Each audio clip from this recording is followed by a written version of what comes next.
my friends, and welcome back to my channel. Today we're going to be keeping it very short and very sweet. I'm going to be showing you how I use Notion for travel.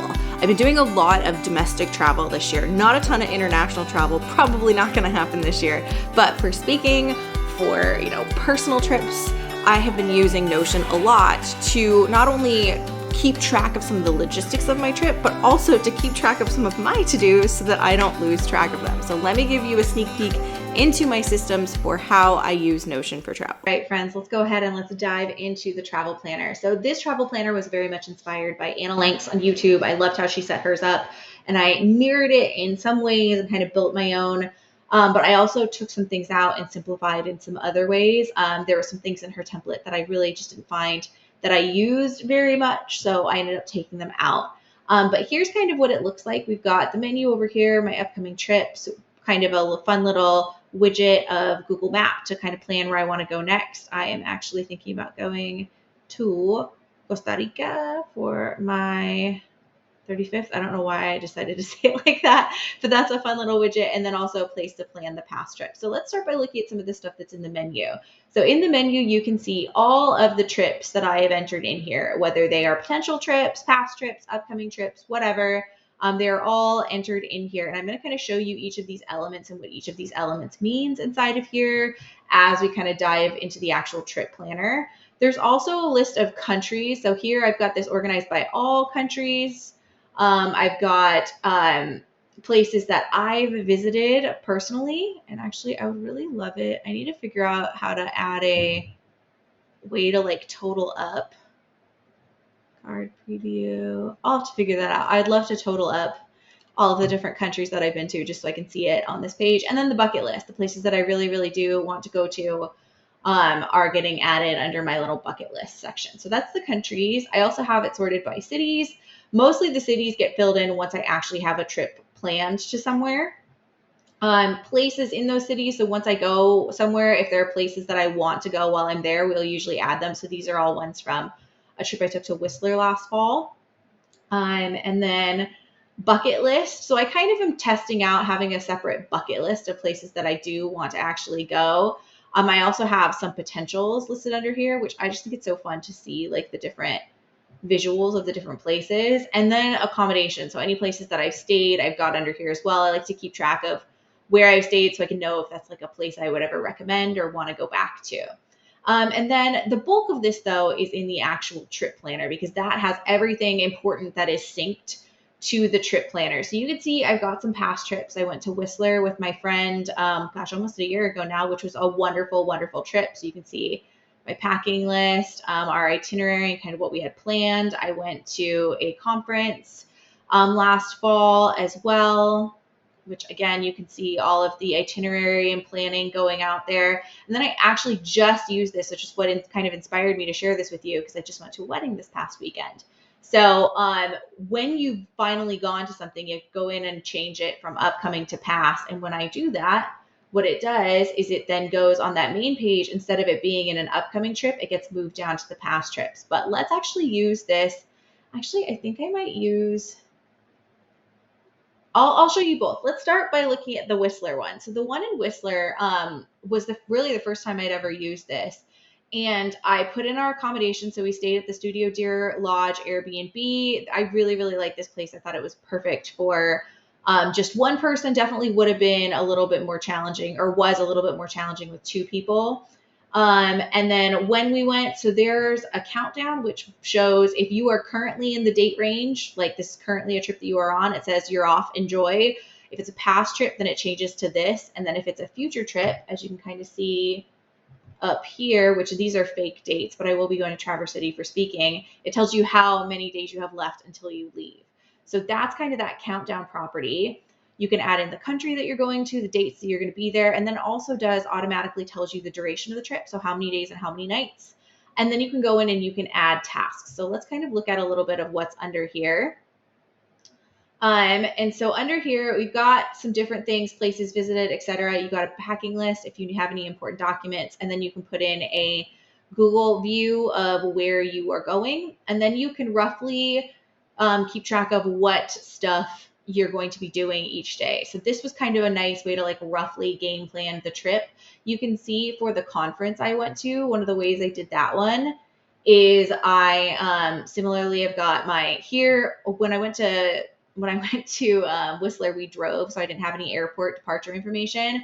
But on this, I did. So you can put in the flight numbers if you really want to. I didn't feel like it was necessary. I just put in where I was leaving from and the time I was leaving. And then again, you've got the where we're going to be at and where we stayed at, and then I've got my packing list. But for this conference, I had a much more detailed itinerary because I was at a conference. So I really want to be able to keep track of what was happening when at that conference. So that was a really handy way to do that. And then for the wedding this weekend, since this is the freshest in my mind, once again, I put in where we stayed. With the where we stayed, one thing that's really, really handy about it is not only can you classify whether it's a hostel, a hotel, Airbnb, I can say what trip was, I can rate it, I can put some notes, I can put a link to it if I ever want to go back there, and where it was. All of my accommodations have have like an image shown with them of what the place looks like. So that's kind of a fun way to do it. And then once again here, airport information, packing list, documents. But one thing I did with this one that I hadn't done with any other ones is I actually did some pre-trip to-dos. So I put in a reminder in my to-do list to get a gift, to call a hotel, to RSVP, to book a flight. And that was really nice to have those to-dos pop up with all of my other to-dos in the rest of my system. And then again, the itinerary, very rough itinerary. This is also set up to do expenses, but I didn't actually include those because it was a wedding and all of these were wedding events that were kind of included. But when each of these things were, that was just very, very handy to have in here. So that's kind of how I use it for past trips. And I really like, once again, that I can just kind of see everything all in one view. But I can also, like I mentioned before, I use it to kind of rough out and plan and keep track of trips that I know I really want to go on. I really want to hike the Wonderland Trail around Mount Rainier. So I've got that listed as a potential trip. This ongoing option, I really have not ever used. I mostly use past, upcoming, and potential. Everest 29029 was actually something we saw when we were up at Whistler. It was super cool to see that like going on. So that's something I would like to do at one point. I really want to hike the Santiago de Compostela in Spain and in France. So I've got that in here. If you haven't seen the movie The Way, you should totally check that out. And then my friend and I have talked about potentially doing the Ring of Kerry in Ireland. So these are all potential trips that I want to go on, and it's just kind of fun to just like keep track of them and see them in here, along with all of, my other actual trips. So this is a little bit about how I plan for trips. This is something that I have replicated and integrated into my Ultimate Notion digital planner. So if this is something that you are interested in, I think my favorite part of it, which we really saw the best with the wedding that I went to this weekend, is the ability to integrate to-dos for the trip into my actual planning systems, and just to have everything all in one place for even some of these upcoming trips that I have. It's just really, really handy. So before we wrap this up, I want to show you one more thing. What the travel planner actually looks like inside of our Ultimate Notion digital planner. It looks slightly different than mine, but I can absolutely show you how to make it look exactly like mine if you do purchase the planner and you do want to make it look exactly like mine. So inside of the travel planner, we've still got our little global menu across the top. I give a little shout out to my inspo for this template. And then you do have all of the different options over here. So you've got your different trips, you've got your different countries, cities, places, the travel journal, the accommodations list. But then one thing I actually added in here, which I should totally add to mine, is a master packing list, which you can then sync over to any upcoming trips that you might have. As well as I took the widget out that had kind of the where to next, the Google Maps widget. And what I did instead is I linked this to the bucket list, which is kind of the your potential trips that you might want to take. So you can kind of use this space over here to kind of just kind of explore and game plan what might be some potential trips you might want to go on. And then another thing that I did, which again, I might need to copy over to my planner, is I made a travel calendar so that you can see any upcoming travel that you have. If you are somebody who, like me, travels for their job, that might actually be a good thing for you to have. So I definitely think this is something I'm going to integrate into mine as well. If you did want to add the the Google Maps widget, all you would need to do is this. All you need to do is open up Google Maps, and I'm going to go ahead and switch to this tab. And let's say the trip that I have in there that's kind of it's a fake trip, but it's also a trip that I went on at one point. Maybe you're going to Hawaii. Maybe you're going to Honolulu. And so maybe you want to just like zoom in on this area, and then maybe you want this to be your map. So then all you would need to do is you just need to copy the link from up here, copy the link for this location, go back over to your Notion page, and then we're just going to go ahead and I'm going to drag this up here, and you're going to paste this in, and you're going to embed Google Map.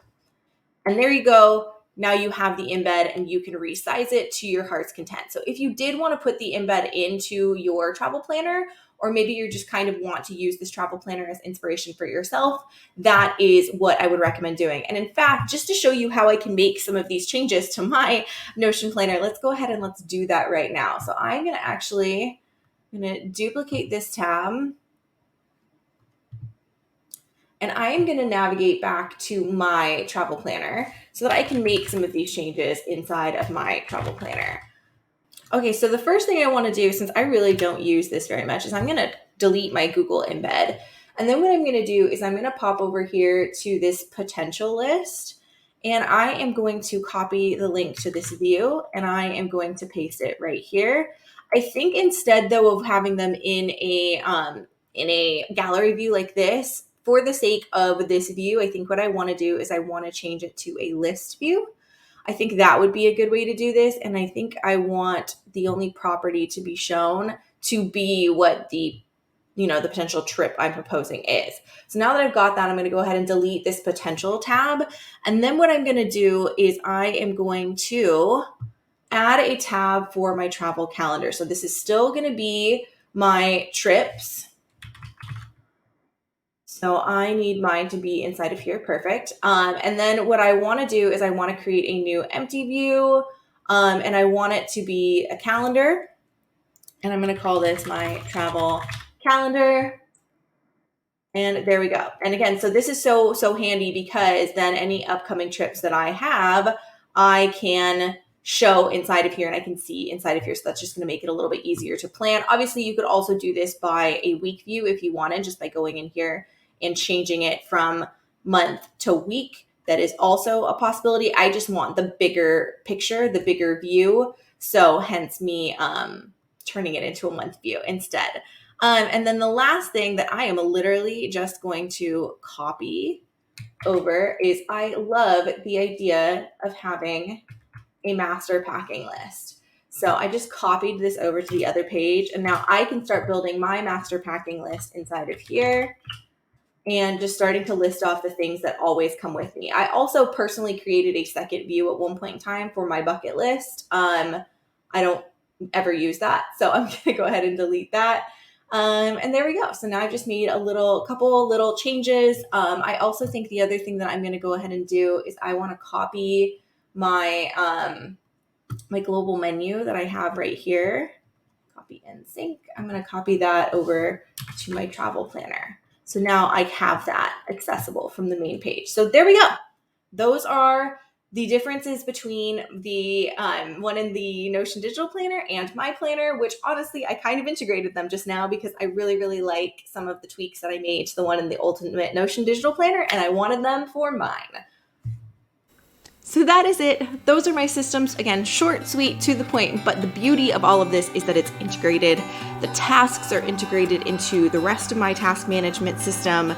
And, it's just super easy to access everything. All the links are there, all of the things that I need to be there so that I can quickly see what flight I'm on, where I'm staying, what's the address for the hotel, all that jazz. They're all nice and centralized in the Notion system, and that is, again, the beauty of Notion and what we love about it. If you've got any questions or comments, go ahead and drop them in the comments below. If you are liking what you are seeing, don't forget to hit that like and subscribe button. And as always, everything about what we talked about today is integrated inside of my Ultimate Notion Digital Planner, which I will go ahead and link in the description below. That is my baby, and I am so proud of that planner and what it can do, not only for our tasks and our projects, but for our travel. So with that, thank you so much for being here. Thank you so much for watching, and I will see you next time. Bye.